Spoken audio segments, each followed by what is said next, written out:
Hello everyone, কেমন আছেন?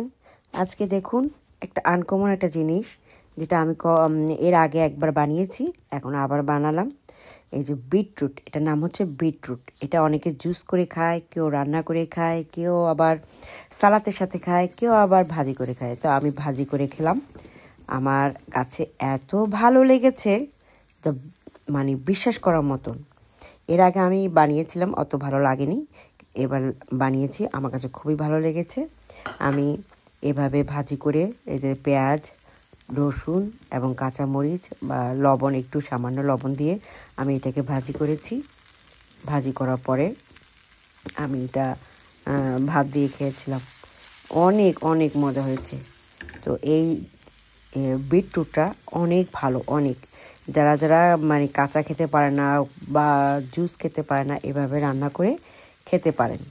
তো সিদ্ধ হয়ে যাওয়ার পরে এই যে আমার ভাজি করা হয়ে গেছে, আমি একটু আবার ডেকোরেশন করছি। ডেকোরেশন করার পরে আমি আমার এই বিটরুটটা ভাত দিয়ে খাবো। ভাত দিয়ে খেলে অনেক মজা লাগে। এই যে আমি আমার ভাতের মধ্যে নিয়ে নিলাম, আমার প্লেটের মধ্যে আমি চামচ দিয়ে কেটে নিয়ে নিলাম।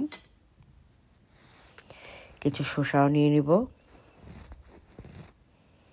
একটা কাঁচামরিচ নিব। এই তো।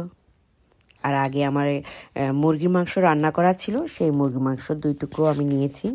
এখন আমি সেই বিটরুট, এটার নাম হচ্ছে বিটরুটটা আমি রাইস দিয়ে খাবো।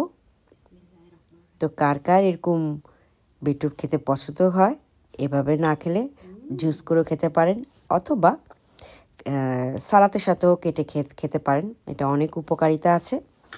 তো কেমন লাগলো আমার ভিডিওটি? ভালো লাগলে অবশ্যই লাইক, শেয়ার, কমেন্ট করবেন, এবং এরকম নতুন নতুন ভিডিও পেতে হলে অবশ্যই আমার পেজটি ফলো করে রাখতে হবে। তো ভালো থাকবেন, সুস্থ থাকবেন, ভালো খাওয়া খাবেন। আল্লাহ হাফেজ। আর ভিডিওটি ভালো লাগলে লাইক, শেয়ার, কমেন্ট করবেন। Bye bye, tata.